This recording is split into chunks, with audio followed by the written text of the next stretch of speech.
So the green lights are someone who doesn't need the cash. They have lots of equity. They bought it a long time ago. So these are all things that help you realize, all right, they are probably facing a big tax consequence, and we can structure something that allows me to not have to put as much money into it, and it allows them to not have to lose so much to Uncle Sam right off the bat. The other thing is if they are renting it out and they're used to an income stream from the property, then that's another green light, because once people get used to an income stream, they don't like getting rid of it. And if you can provide a solution that allows them to collect the checks without the hassle of the property management and being a landlord, then it's a very appealing pitch to make to somebody. Welcome to the Cedar and Porch Real Estate Investment Podcast. I'm the host, Shona Lepis. Follow along as we unpack and demystify real estate investment strategies through expert interviews and personal experience. From how to find off-market deals to creative financing to long-term and mid-term rentals. Our goal is to educate and inspire others to gain financial freedom and generational wealth through real estate investing. This podcast was brought to you by the Midterm Rental Playbook course. The Midterm Rental Essential Method teaches real estate investors how to set up and fully book your first midterm rental with great guests so you can have to 2x your cash flow. We cover the basics from planning and how to set up your first midterm rental, how to self-manage and get direct bookings and keep more profit, and how to launch your first midterm rental. Learn more and sign up at the midtermrentalplaybook.com. Welcome everyone. Today I'm so excited to chat with Tyler Combs. He's the co-founder of Rare Bird Brokerage and the founder of Investor Lab. He is definitely really well known, very accomplished, really into creative financing. So I'll just let Tyler take it from here, introduce himself and what he's up to. Thanks. Yeah, so Rare Bird's a brokerage, a property management company, and a development firm. We started out flipping houses, got into lot splitting and developing in Portland, and then started picking up properties to hold as rentals. And then Investor Lab is a really collaborative group that meets locally in Portland, and we do some online stuff as well, but a group of collaborative real estate investors that are invested in each other's success. We have speakers and education, but the big magic there is the networking and collaboration that can happen. And I think that's how we connected, was through Investor Lab. Totally. Yeah, no, it's definitely one of my favorite events. I never miss it if I can. So if anyone hasn't checked it out, it's just really educational and inspiring, great crowd. Yeah, I'd love to hear. I feel like a lot of times people are like really successful, but you started somewhere, how you came to where you are, a little bit about your journey in real estate. Sure. I started in 2009, right after the crash. Everyone was running away, and it seemed like a good time to get in because labor was cheap and houses were cheap.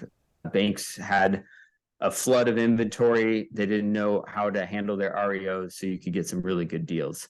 And so I started just buying REOs and flipping them.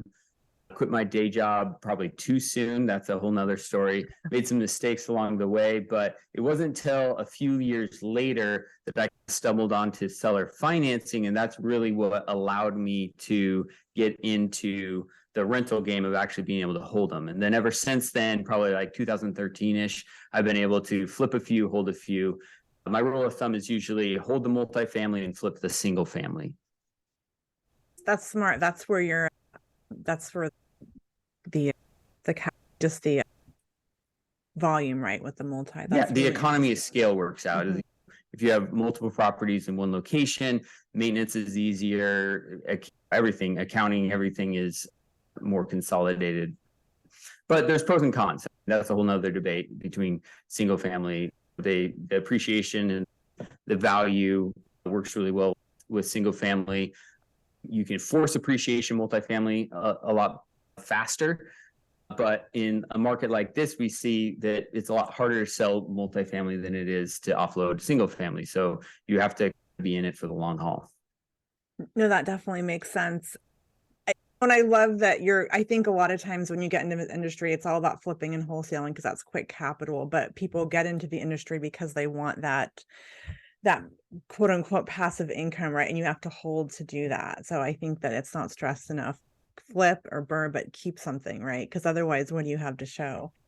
Yeah, flipping is a full-time job and a stressful one at that. Mhm. One of the riskiest ways you can invest in real estate is flipping. The returns are great. It's a great way to get started, to build a little nest egg to start your portfolio so you can have down payments. And that's how I've done it, is take the money that I make in flipping and turn it into down payments for holding properties. Yeah, no, I love that. It's a great capital building, but yeah, no, flipping is definitely not for the faint of heart. Especially these old houses that we have. Oh yeah, I'm in the thick of it right now with a few. Oh, so you have your own, you have the kind of, I don't know if it's advantage, but having your own not building company, construct or development company. So does that help with flipping? You have a team that you trust, or like a construction company. We used to have like a full-fledged construction company with a bunch of trades and laborers, and we decided that we hated doing that. We didn't really figure out that model, and it was different type of labor force to manage that we weren't good at. So we shut that department down and went back to using general contractors. So we are a developer, but we still hire GCs to do any major project. Okay, interesting. That makes sense. So I'm curious. I feel like the real estate GC relationship can be tricky sometimes. Sometimes their sense of urgency is different, or they're not investor friendly. Do you have any, I want to get another step, some kind of tips when you're talking to a GC or doing a flip? What do you look for? I'm curious. Investors are cheap bastards, right? So we don't want to pay for the back office, the experience, the white glove service that you'd get with a really good GC. You want to get it done quick and dirty and pull the right permits, but you're really trying to get in and out of there for as cheap as you can. And so you end up you have to find that sweet spot of a contractor with integrity, that's reliable, that can get you bids on time, that keeps track of their books, but also can give you that investor pricing that you need to make flips work, especially in Portland. And so we found it takes a lot of babysitting of contractors. We have a project manager on staff. That's their whole job, is to keep contractors on track. And then on top of that, either Mike or I are also involved in kind of making sure the projects stay on track. And we found that having our own construction management, project management, task management system is really important, because a lot of times that discount contractor is not very organized. So we make it mandatory for them to join we use Basecamp. So we make it mandatory for them to join our Basecamp. They interact on that. We train them. It takes sometimes a few months but we really force that communication to happen all in one place. All the bids and change orders go in one place. All the messaging about the property pictures get updated weekly. Tasks are on there so that we are all on the same page. So having a system to manage contractors is essential. And then you just have to try them out on a few projects. I can't tell you how many contractors I've gone through where they seemed like they were an answer to prayer, and by the end of the project, neither one of us wanted to talk to each other again. And you just have to do a few projects. The other thing you have to watch out for is you have to figure out what amount of projects that contractor has the capacity to manage at once. Because we've had projects where the first project that went great, they managed it, they were solely focused on that, it's so smooth. And then we say, great, let's hand them 3 projects at once. And then they fall apart. So you have to understand their crew and their capacity and how many projects, and go real slow. If you want to grow in the amount of projects you're using one contractor for, go one at a time. debrief after every project with them. And before you hand them another project on top of what they already have, talk through with them to make sure they have the capacity and the crew, because hiring construction is still a nightmare, and it's really hard to find good people. I love everything. And I absolutely love Basecamp. I used to have a design agency and we lived in it. If it's not in Basecamp, it is the most intuitive for anyone out there. It's the most intuitive. I just onboarded a VA in it and she picked it up like that. It's just, I've never thought about that, actually making your contractor use it. I kind of love that. Yep. It's been a game changer for us. That is so cool. Yeah. Our first contractor was like, we've got an app, and then the app never appeared, and it was just like, I call it cat herding. It was me over there and then me being over there, and the electrician showed up. I'm like, what? I was here to show you where the lights went. I love that you're actually, I don't know if it's forcing, but that's really smart, because there's otherwise you run text threads and you don't know the paint color and you're just kind of, yeah. We also use our own interior designers and stagers. Okay. We bring them in at the beginning of the project and we have them do all the design selections, material selections. Sometimes we have them do ordering. Sometimes we have the contractors do the ordering. And that is essential to get that all lined up front. And then we have it all documented, so the accountability is there. I love that. So you have this team and they're not coming in out, or the stager's not coming after everything's the finishes have been chosen. And it's like this that's really, I think I saw on Instagram on that. So who is like your core team? You've got your GC, designer. It depends. If we found the deal off market through our own sources, then our brokerage is going to be the one that lists it. If a broker brings us the deal, then they usually get the list back. And so it depends on how we found the deal. It depends on how we're going to dispo it. But we have a fairly large team we have acquisitions, we have project management, and then we outsource our accounting, we outsource a lot of stuff. And we found that the more we can outsource and just keep our team of employees really tight, that has worked best for us. So are your designers and stagers in-house, or are they contract? No, they're independent contractors. Okay. They're really professional, and we're not their only client, but we try to give them enough work that we are a priority client. I love that. So I personally, I love design. Do you weigh in, like they know that you like these finishes? Is there a shorthand that you guys have now that you've done so many? Yeah, we have a pretty consistent palette, and then we have different kind of design packages for different finish levels. So if it's a $30,000 budget in a D-class neighborhood, then we're not going to be putting in super high-end stuff. So we can point to a project we did recently and say, let's do the same quality level as XYZ. And then if it's a higher level project, then we usually can point to a different project. So we have a bunch of different examples that we can build off of and tweak each house, especially in Portland. One thing I love about flipping houses in Portland is there's so much uniqueness, variety, historic aspect, but that's also a lot to juggle. You have to really make sure that you're matching the quality consistently and the historic age of the house consistently. I love that. So the few flips I've done, we've tried to keep some of that historical integrity, but modernize it. I don't know. Do you guys have how do you approach like keeping some flavor, but modernizing it, right? Because there's no dishwasher half the time, or there's one bathroom, right? I'm just curious. That's the kind of thing I leave up to the designer. Okay. The first few I did myself, real proud of them. And I decided to meet a designer, and I just had her kind of go through pictures and walk through the last 3 or 4 of my flips. And she gave me, and I said, just rip them apart. Tell me what I did wrong. She gave me like a 50-page report of how badly I designed it myself and all the design rules I broke. And from that point on, I've just hired professional designers.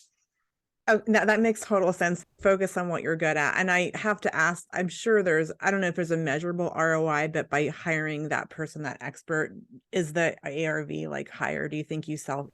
I'm curious.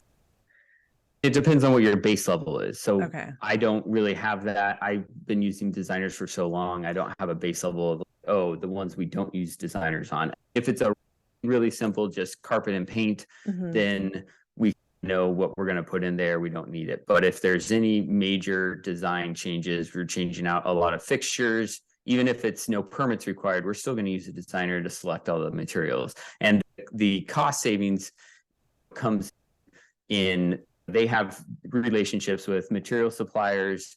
They're going to get it on site much quicker. We don't have to spend our time finding all the stuff and sourcing it. So they're definitely worth every penny. No, I love design. I think it's so important. I think that's what makes you fall in love with the house when it's done. Awesome. I love that hearing about your team. So I guess to switch gears, you said that you got started with flipping and that gave you the capital to get into like buy and hold. And I think you've really leveraged or cracked the nut on owner carry. And I think it's like this, a lot of times like this unicorn thing. And I think it's out there, but I'd love for you to just speak, maybe let's just explain it if there's someone that hasn't come across it or how it works. Cause I know you're an expert on that and it's my favorite topic. So yeah. So it's called several things first off, right? So you just said owner carry before, you mentioned seller carry, and a lot of times people call it installment sale. So the terms are interchangeable, but what we're talking about is instead of paying a seller the full amount of the purchase price, you are paying them a small down payment, and then you are paying them over time for that house. And that can be a combination of principal and interest or interest only. But the key is that you are not paying them all up front. Typically, if you're doing seller carry, then you don't need to have a bank or another lender come in, that the seller is acting as the bank. And what that does for the seller is that it allows them to only pay taxes on the money they're receiving. So they're paying taxes on the down payment, and then they're paying taxes every year on the interest they've received and any principal reduction payments they've received. But they do not, if you are doing an interest only loan with them, that means that you have the down payment, that was principal, that gets taxed as capital gains. And then if you're doing interest only from there, they're deferring all the rest of their capital gains until you pay off the note with some sort of balloon or maturity. Okay. No, I love, and that answers so many pain points, because often if you are self-employed dealing with banks, they want your firstborn, it's such a nightmare. And I feel like I think misconception is, and I know you've spoken about this, is that you have to convince someone to do owner financing. And I think it's really a win-win. Yeah. And sometimes I wouldn't call it convincing. Sometimes it takes a lot of education. I think if you are coming in with that being your only model and your only acquisition strategy, then you're going to apply way too much pressure on someone to do seller financing. And even if it is a good fit for them, they're not going to feel that way because they feel so much pressure from you. So I think that the key when you're pitching seller financing is that you are giving them several options, and seller financing just has to be one of many options of the way you can structure the sale. You can use their support team, their professional service providers as your allies. A lot of times, the first time I bring up seller financing is through their CPA. And I ask, hey, have you talked to your CPA about the consequences for taxes on this that will come from this sale? And if a lot of times they haven't even thought about it. Other times they will make some statement like, I'm afraid to sell right now because I know how much capital gains I'm going to pay. And then you can say, have you talked to your CPA about an installment sale? And CPAs like the word installment sale because that's the like technical IRS term. So that's what I use when I'm talking in context of their taxes and their CPA or bookkeeper. I love that. And then it's leading them to that. They come to it on their own versus being like, this is your best option. When I have pitched it, I presented cash is this, and then all the options. And I love that you're not just coming at it with, you have a toolbox and it's one of your tools that you can offer. So I'm curious, what are like the signs that you can look for when you're talking to a seller and you're just having that initial conversation and kind of building that rapport? How do you start that out? Or what are you looking for? I call them green lights, right? So you're Okay. looking for green lights to figure out where you're going to take the structure of the deal and what really best solves the problems that everyone is selling for a reason. So first you have to find out what is the reason. If they're selling because they need all the cash to say they live in the house and they need to move and buy a new house, they're probably going to need a good chunk of that cash to be able to move to another house. So that's one red light. If they live in the house, they need another place to live and they need all the funds to be able to move to a new place. That's a red light. If they don't own or occupy it, that's a green light. That means that they probably don't need that fund, the proceeds for a new house. If they are selling because they have any sort of cash need, like a medical condition or helping a family member out, and they really need that cash right away, they're probably going to be willing to pay the capital gains just to get access to the cash. They'd rather take the hit now than deferring it down the road.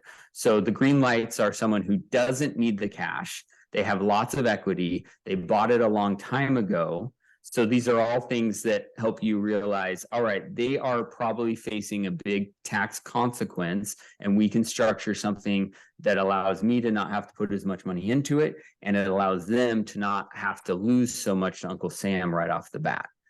The other thing is if they are renting it out and they're used to an income stream from the property, then that's another green light, because once people get used to an income stream, they don't like getting rid of it. And if you can provide a solution that allows them to collect the checks without the hassle of the property management and being a landlord, then it's a very appealing pitch to make to somebody. I love that. And the way it also feels when you say your landlord, it's not passive, right? Even if you have a management company, but I feel like an owner carrier installment plan is truly passive because there's no leaking toilets or roofs to replace, right? It's purely just collecting on a note. Correct. They're taking a very active, headache-ridden asset and they're turning it into a pure note. So it's just on paper. If the whole thing burns down, they're going to get an insurance check, right? They're covered in every way. And we set up our loans so that it is very passive. There's a lot of protections for them. And even if they pass away, we build in the beneficiaries so that it goes straight. The checks can come to the beneficiaries without any interruption. And you're the other part of that, I feel like you're leaving a legacy without the headaches, right? Because I've talked to landlords and their kids have seen how hard they work and their kids don't want the properties, right? That is true. They're just like, they want nothing to do with it. Yeah. All right, so many questions. So you said structure of a note. I'm curious if you have any tips on that. I think you go through escrow, but do you have any tips on how you guys are structuring it so it's really helpful? So there's two popular ways to structure a seller carry, and that is through a trust deed and promissory note or to do a land sale contract. They're very different. Land sale contract does not transfer the title into you as the borrower or buyer's name. It stays with the original seller until you've paid off the full contract. So it doesn't allow you to encumber the property. It doesn't, you own a right to the property. It's like an option, but a little different. So, but you own the right to the property, but you don't own the title to the property until you've paid off the contract. Now, if you're trying to do something like a sub-2 deal, or there's underlying debt that you don't want to have to move, then a land sale contract can be a good way to go. But if their property is free and clear and you want to be able to do more with it in the future in terms of maybe putting a second position note on it, adding the debt, investing a lot of your money in improvements, then promissory note and trust deed is the better way to go. You have more control of the property as a buyer. You own the title, and they are literally the same as a bank that you would get a money loan from. Okay. I've definitely heard of land sale. I understand can you just unpack that a little more? Maybe I've just never done one. So it would be an example where you would do a land sale. Think of it in like a physical term. Okay.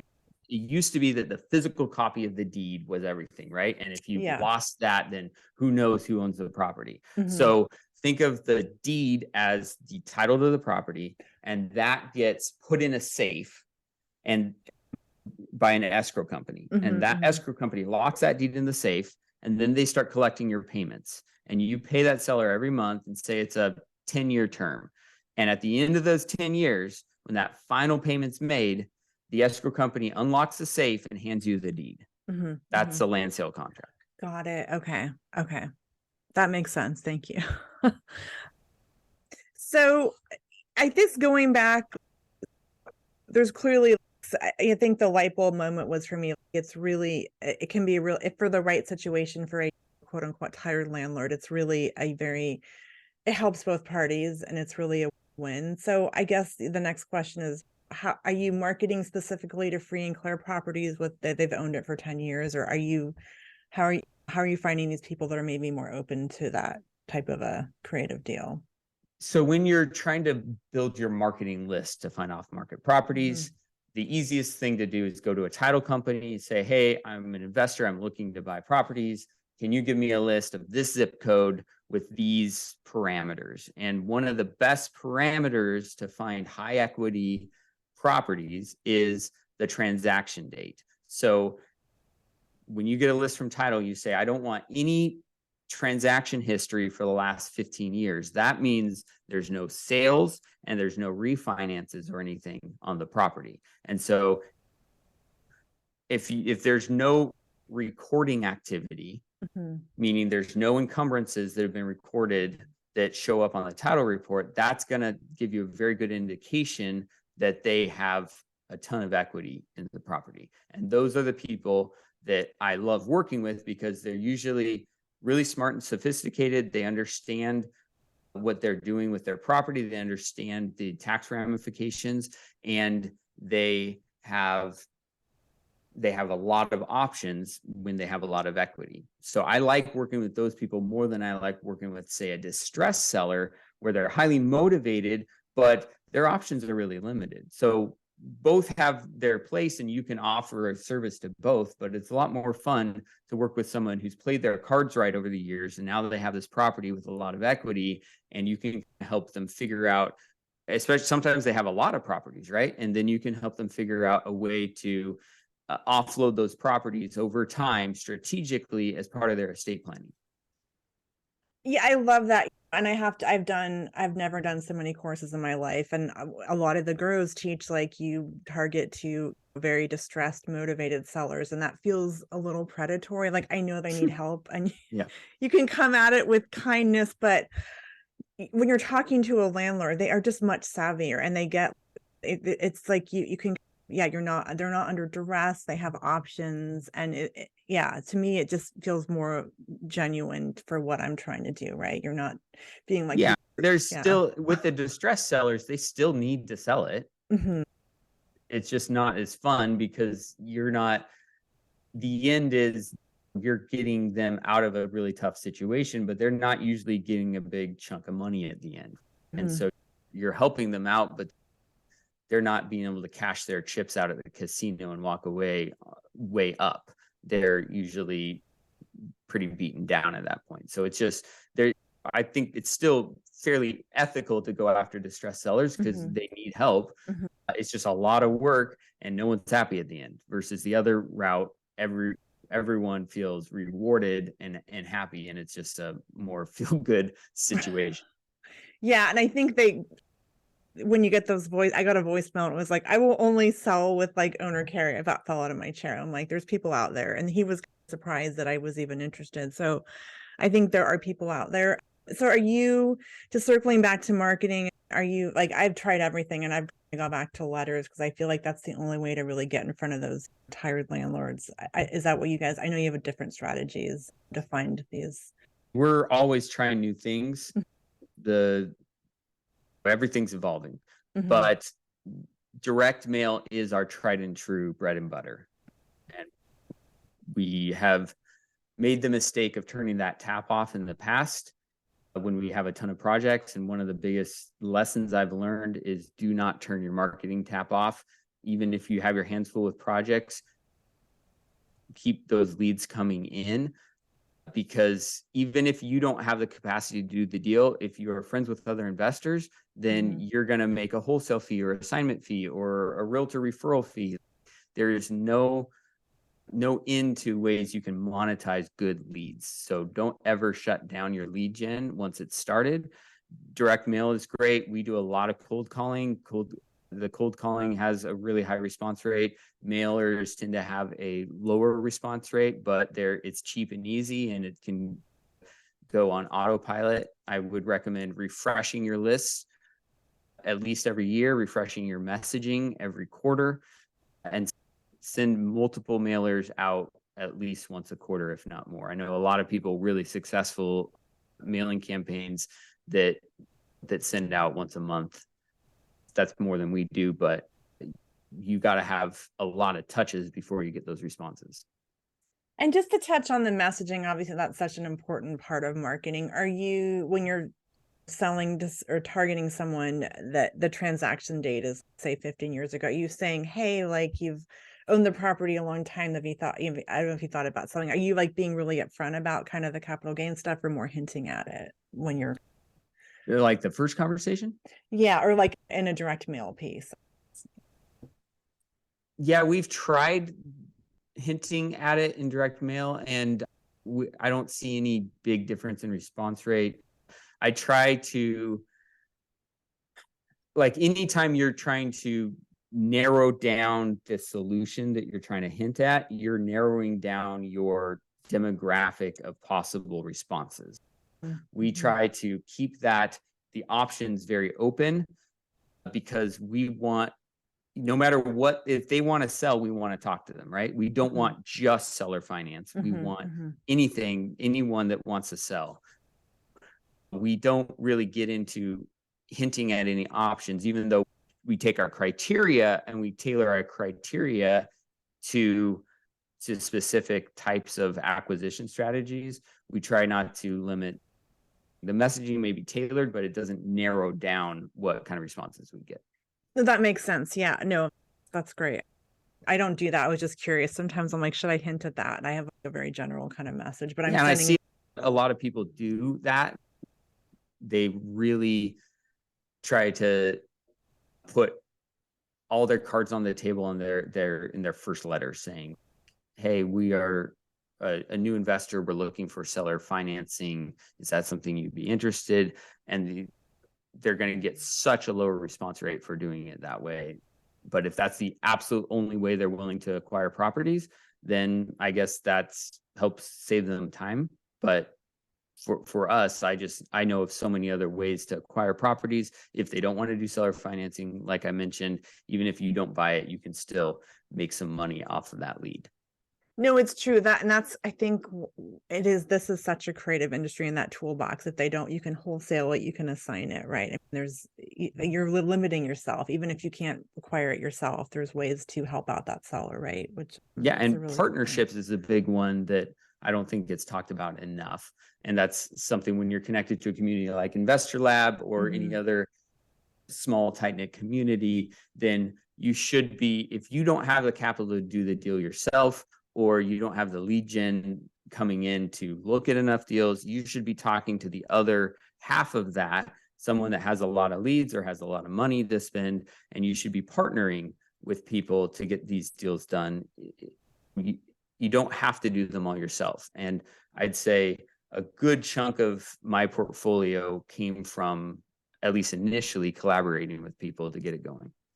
I love that. Yeah. So are you like long-term partnerships or short-term, or just depends on like project base? Does it just depend? You clearly have a great partnership with Mike. You guys figure that out. Yeah, but then we also partner with a bunch of other people, right? Yeah, so we partner in our brokerage. Our brokerage is just investors, and they are building their own portfolios. And when they come across a deal that they can't take down themselves, they bring it to us. We'll partner with them. So we have a lot of partnerships with our brokers. We have a lot of partnerships with people that have the money but not the time to go out and find the deals. And those can be long-term or short-term. I like long-term partnerships way better because partnerships, you have to do a lot of vetting. You have to do a lot of conversations about what the exit strategy is, make sure you align on ethics and strategy. And that's a lot of work to do for a short-term flip. So unless you're going to be doing multiple flips with someone, if I'm doing a flip, I do just a joint venture. So I don't do a partnership with LLC. I just do like very short document joint venture saying this is how we're going to split it up. But even then, I would rather pay them for the lead than do some sort of profit split in the back, because everyone runs their flips differently. And it's, unless they're bringing some very unique component to the deal, I'd rather just pay them for the value they're bringing up front. When it's a hold on the back end and you both are putting in money, or you're getting the loans together and they help qualify, then there's a lot of value everyone's bringing. It makes sense to do a more formal partnership. Yeah, no, I think there's a ton of value, but I think really vetting, and sometimes you don't know people until you're really in the thick of it. And so, and I cannot stress enough the importance of dating before you get married in partnerships. I've been there. All right. So this is so fun. I want to circle back to a little bit of one of the things I love, if owner carrier installment plan makes sense, kind of the terms like the interest rate, the down payment. And something I come across a lot is sometimes if the conversation makes sense. So like, I want this huge down payment because it's the skin in the game thing, right? And I think ways to navigate that, or sometimes that is they want 30% down, which is great. And that's reasonable, but sometimes you don't have that, or that's more of a capital gains issue. So I'm curious how you structure, rates and terms and all that stuff. It all starts with listening to the seller, right? So if they have a specific number in mind they want to sell the property for, then you can reverse engineer the terms, the interest rate, the down payment, everything, to get that number for them. If they care about matching the income stream that they're used to, then you reverse engineer the purchase price and the interest rate to get them that number of the income stream they want. So it really has to start with the seller and asking some really pointed questions about what their goals are with selling the property. Sometimes they don't know, and it's just a journey you take with them to figure that out. Some trial and error, testing the waters. Sometimes you don't get enough access to that seller to really figure it out. Sometimes it's through a broker or another third party, an attorney, and you just have to throw some stuff out there to see if they bite. But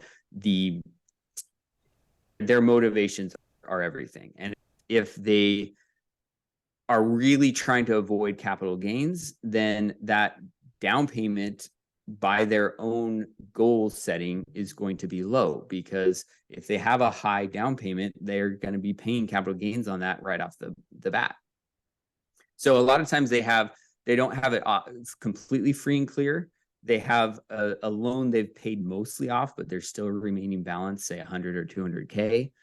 And then that is what determines if no one wants to do sub 2 on the deal, then that remaining loan balance is the starting point for the down payment. And sometimes you say, okay, how much do you want in your pocket? And then you add, say, 20, 30, 50K on top of the loan balance, and that ends up being your down payment. Other times, if they really want to limit their capital gains, then you're making that down payment ridiculously low so that they can defer all of it. It really just depends on what they want. And you can get around that idea of the skin in the game. A lot of times the property has deferred maintenance and some capital improvements. And so a lot of times I start talking to them about those improvements and structure it or frame it, the conversation, to say, hey, I'm going to be putting 60K, 100K into this property that is your security. So it benefits you that I have the capital available to improve this property. And sometimes I even structure that in the agreement that I'm going to be putting this amount of money into the property over this period of time. And that's just part of the loan agreement. No, that's interesting. And that asset is securing the loan. So as you improve it, it's really to their benefit. if they ever had to didn't work out or something. So you're really improving an asset that's securing the loan. That's a really interesting take on that. So the other thing along these lines I think is also not talked about a lot is separating the financing and the real estate, and they can be separate things. And I think that's not that talked about that much. I know that you've done a lot of that. Does that make sense? Kind of the terms and like kind of an SOS and separating the buying terms and the asset and how creative you can get with that. So SOS meaning substitution of security. So some people like to put that kind of stuff in the original note right off the bat. I've found, and to explain what a substitution of security is, it's a clause in your loan agreement that says that you can move the debt to a different security if it meets certain requirements. So if it is the same value or more is usually one of the basic tenets of that. And you can put that up front, but that can scare a lot of sellers, because one of the biggest advantages of pitching seller financing to a seller versus trying to go raise money from Joe Blow off the street is that they are comfortable with the security. They've owned this property. They know its value. They don't look at it as trying to vet and underwrite a new loan. They look at it as just delaying their payments. And it's a big difference in the way they are thinking about it in their mind. And if you right off the bat talk to them about moving to a different asset, then they usually get very uncomfortable and scared. Or what would that look like? And how would I know if it's the right value? So I like to just leave it out of the original documentation and then continue to build rapport over a few years. Pay them on time every month, send them Christmas cards, send them a bottle of wine every year, and build that relationship. And then in a few years later, when I'm ready to sell the property, I give them a call up and I say, hey, I got good news and bad news. The bad news is that I'm paying off your loan early. So all that capital gains that we're going to defer, it's all coming due because I don't want this property anymore. I got to pay you off. Good news is I have another property that has a ton of equity in it. It's in a better location. I think you would love the property and love being a lender on that property. So what we can do is we can modify your promissory note, reconvey your trust deed, and re-secure this promissory note on this other property. And I will take care of all the paperwork. I will send you all the comps and the value proposition for this new property. So you have all the data. We can even drive by it. And that way you don't have to interrupt any of your payments and you don't have to pay any taxes. So I lay it out for them after I've built the rapport and after I have an actual physical example. And if they don't like that property, then I'll find another property. But I like to have it all laid out when I approach that with them. And I have probably a 95% success rate moving their notes using that approach. That makes sense because you've built that know and trust, and you've been consistent, and you've had good communications and good service. So there's no reason. That's the hidden like superpower of seller financing is almost all of my original sellers that I started a seller financing relationship are still with me 10, 12 years later, still lending me money on, and we've changed their notes countless times as I've upgraded the properties. Just did another 2 of those this week where I moved their notes to different properties. And it provides tremendous flexibility for you to kind of restructure and optimize your portfolio when you have people that, as you said, know can trust you and are willing to be flexible and let you move their debt around to optimize your portfolio. I love that. And I think, yeah, you're making sure that there is like enough equity and cash flow on that property that the note is safe and all that stuff. It is like I think for someone that hasn't come across the strategy, it's like this huge like game board or chessboard. And it's a really cool strategy. It takes a little bit to get your head around it, but and some people get overwhelmed with that, right? And so I say start with, that's why I don't want to put those clauses in the beginning, Mhm. right? Because then you have to really know your stuff to be able to explain them. Mhm. And so just start it with it simple. Start with an interest only payment on a whatever terms they want. The longer the better, because you don't want a note coming up in the middle of the turmoil we just had, right? The Mhm. turmoil we are and still are in, right? Mhm. You don't want to be forced to sell a property when it's not a good time to sell it, and you don't want to be forced to refi when it's really difficult to refi, because sometimes you just can't do it. So you want to have as long of a note term as you can, and then you want to have consistent communication with your seller finance lenders to find out if they are interested in replacing that money on the next cycle. And so I just had a conversation with one of my lenders where he said, okay, yeah, you can move the note this time, but when this note cycle, when this maturity comes due in a couple years, I'm done. I want to cash out my chips. And because I'm getting old and I want to just put it all in one place that a money manager can manage. So it's great. Now I have a timeline. I know how much time I can play with his money for, and when to start queuing up to either refi or sell the property so I can pay him off. And you have a huge kind of heads up on that, and because Yeah. you've communicated so well. And yeah. I think the other thing that's not super well known, and I think especially in a very expensive market like we're in Portland, Oregon, interest only can make deals work, where if you're paying principal, it's hard to make cash flow work. In Yes. my Interest only experience. makes it simple. Like, you don't have to deal with an amortization schedule. The downside, though, is that you get a bunch of those in your portfolio and you have the cash flow, but you're not building this massive amount of equity, right? You're only getting equity from appreciation. You're not paying down your note. So you have to be careful, because those notes, that's a balloon note, right? So that's the same amount of principal is due at the end of the term of the note. And so you're either going to have to lose the property by selling it to pay it off, or you're going to have to refinance and just bank on that appreciation. So interest only is great, but there's a downside that I don't think enough people talk about, that can be pretty problematic if that note comes due at the wrong time. Yeah, no, it's very, you really have to be strategic with it and know, because it could really bite you for sure. One more thing on the structuring, do you add the first right of refusal if someone chooses to sell their note? Is that something that you add in, or do you just keep the communication open? Yes, I do the first right of refusal for if they are selling the note. One, you have to be really careful who you're in business with, and a lending relationship is a partnership. And if you have someone who's very unpleasant and unreasonable to work with, it is a nightmare. If you have someone who's flexible and pleasant and trusts you, then it's a very pleasurable experience.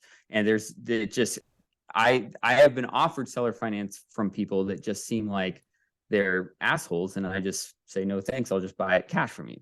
And so I want to make sure I know who I'm getting in business with.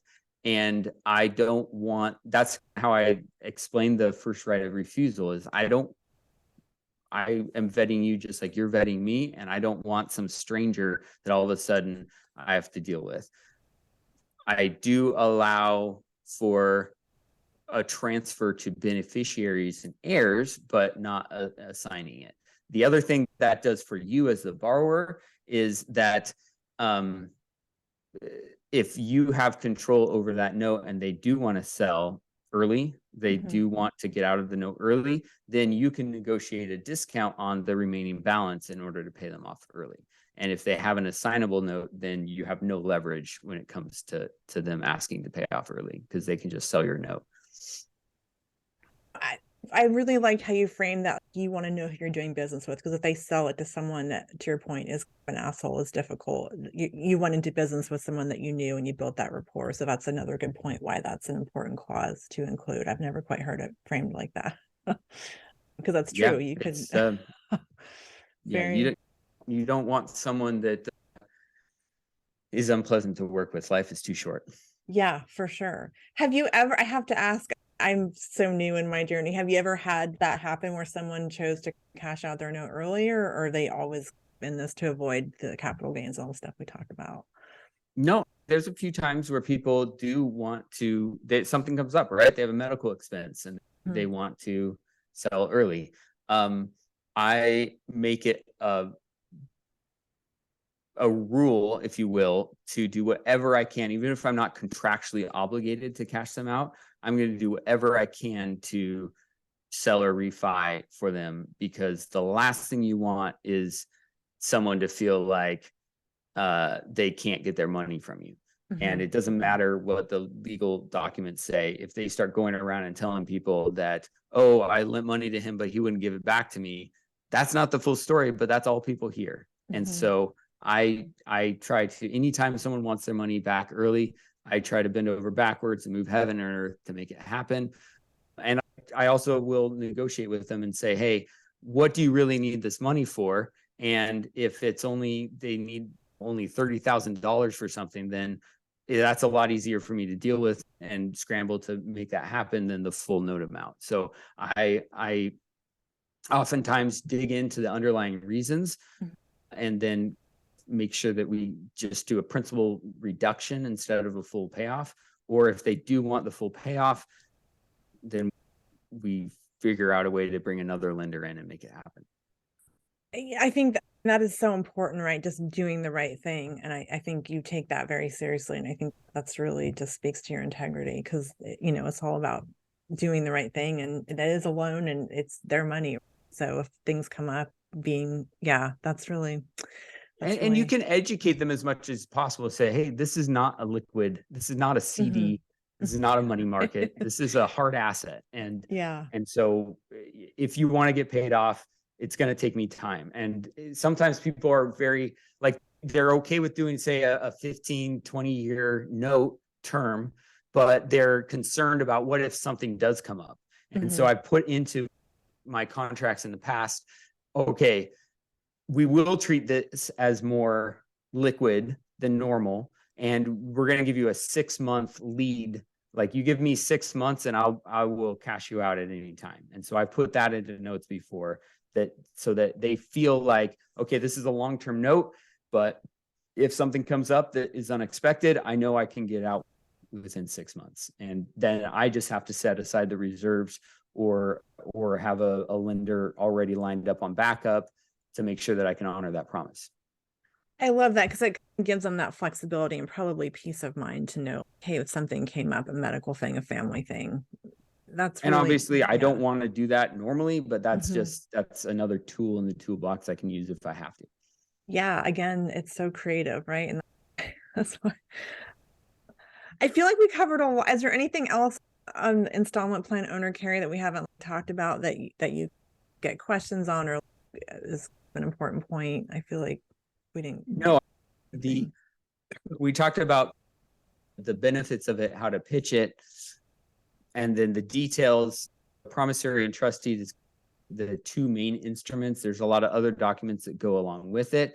And I would just say, hire an attorney to do the first few. And then once you get really comfortable with the documents, you can start editing them yourself. But I would just work with a experienced real estate attorney to get that deal put together at first. Don't try to use some sort of template cookie cutter thing, because the terms, the way that it's written, it means everything. And then the other piece that is a big part of any sort of debt is the guarantee. Is it recourse or non-recourse? Are you having to give a personal guarantee and basically collateralizing your whole life against this note? And obviously, as a borrower, you don't want to have every piece of debt that you are building your portfolio with to be recourse, meaning that they can come after all your assets. Part of the reason is, as you grow your portfolio, you're going to have to get more bank loans, and they're going to be looking at every piece of recourse debt under a microscope.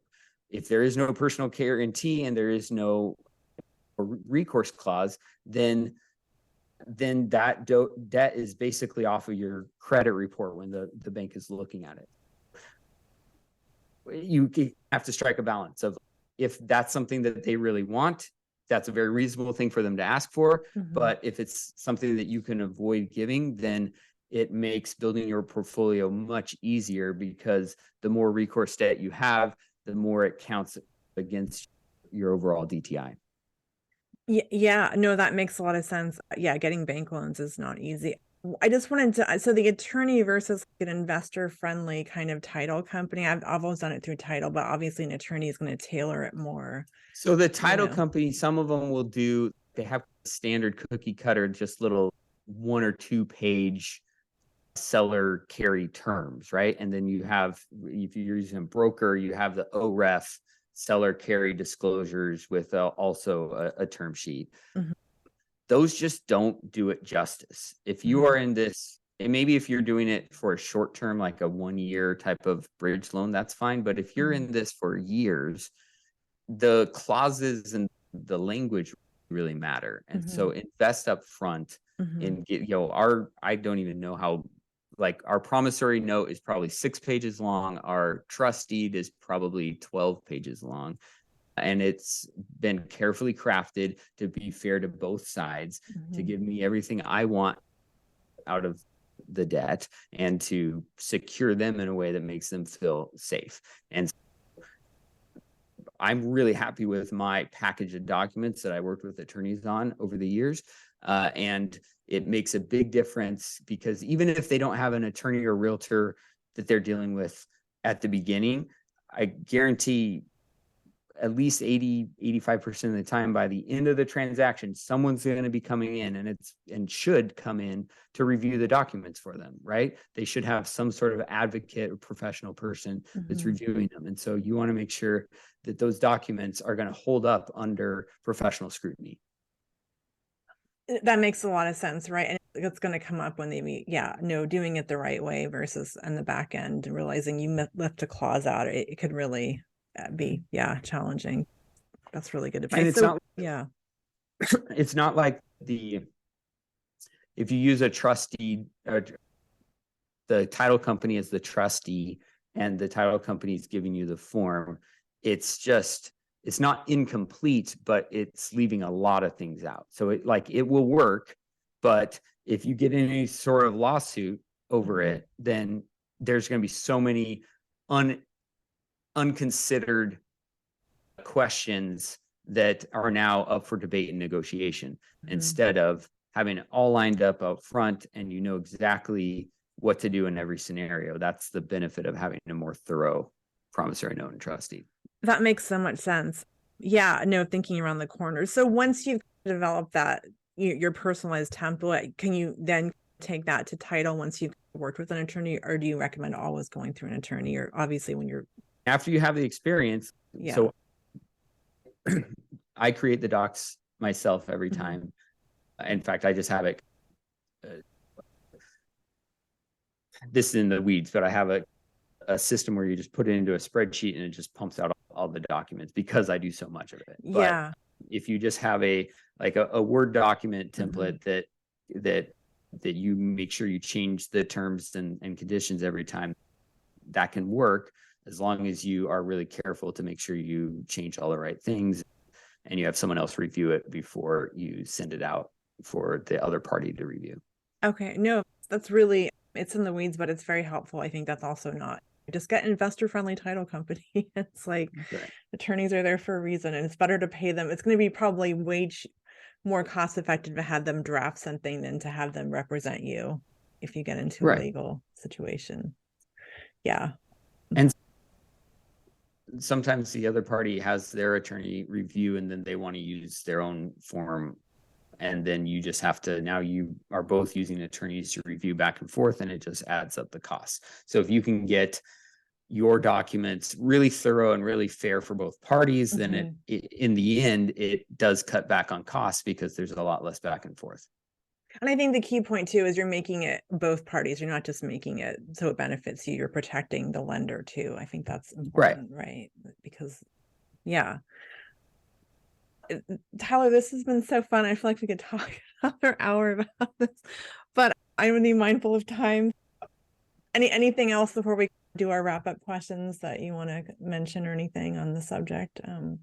No, it's a great subject and I love talking about it. So if any of your audience has any questions for me, they can find me on Instagram or they can shoot me an email, and I'm happy and people give me a call all the time and just ask to walk through the deal with them so that I can help them figure out how to structure and frame it so that their seller's going to be more comfortable with the deal structure.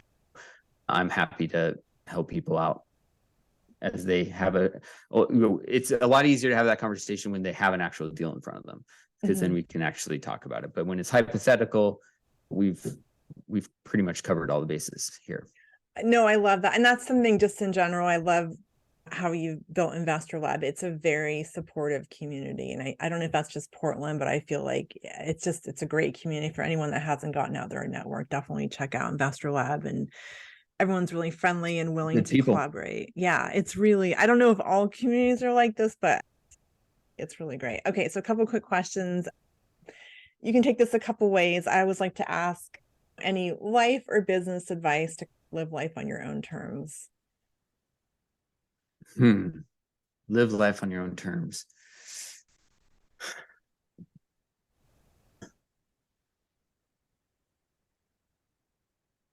You probably sent this to me ahead of time and I just didn't read it. This is why, don't worry about it.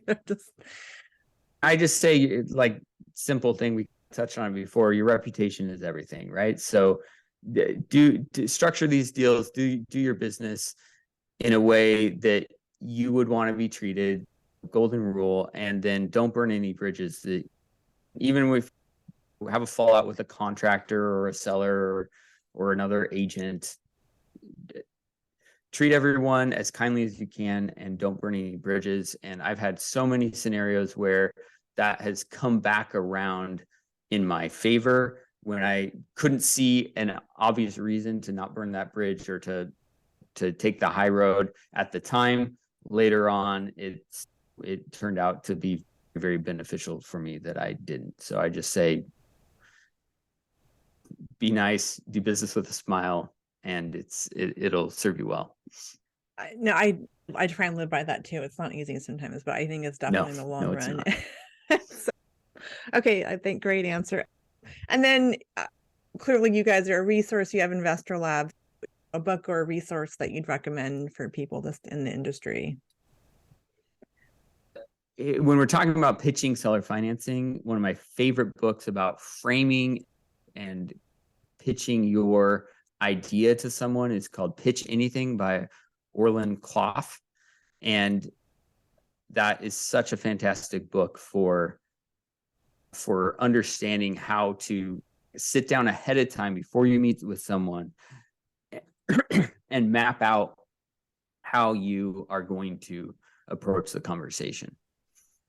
Love it, because that is so important, right? Understanding that stuff. Okay, I will add all this in the show notes. And then again, last question, how can people learn more about the brokerage, Investor Lab, or chat with you or anything like that? And I'll put in the show notes as well. So my Instagram is I am Tyler Combs. Easy to remember. That's the easiest way to get a hold of me if you don't already know me. And then Investor Lab is PDX Investor Lab on Instagram. And you can go to investorlab.com to see all of our upcoming events. And then rarebirdrealestate.com for our brokerage. If you're an investor that wants to grow their portfolio with their real estate license, or you're a realtor who's got experience as a realtor, but you want to start using your license to grow your portfolio, we're a great fit.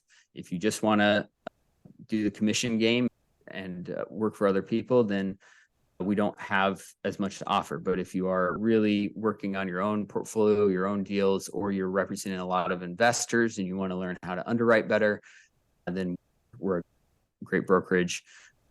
And if you have a deal that you're looking for a partner on, then definitely reach out, because we love collaborating with people on projects, both in Portland and beyond. Awesome. I appreciate that. Thanks for taking the time and just unpacking this really awesome topic a little more. I really appreciate it. Absolutely.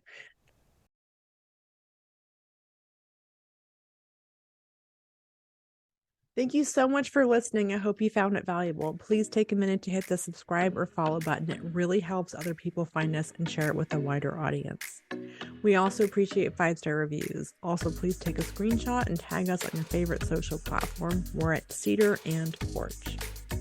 The show was brought to you by the Midterm Rental Playbook course, your blueprint to setting up a successful midterm rental. Learn more at the midtermrentalplaybook.com, link in the show notes.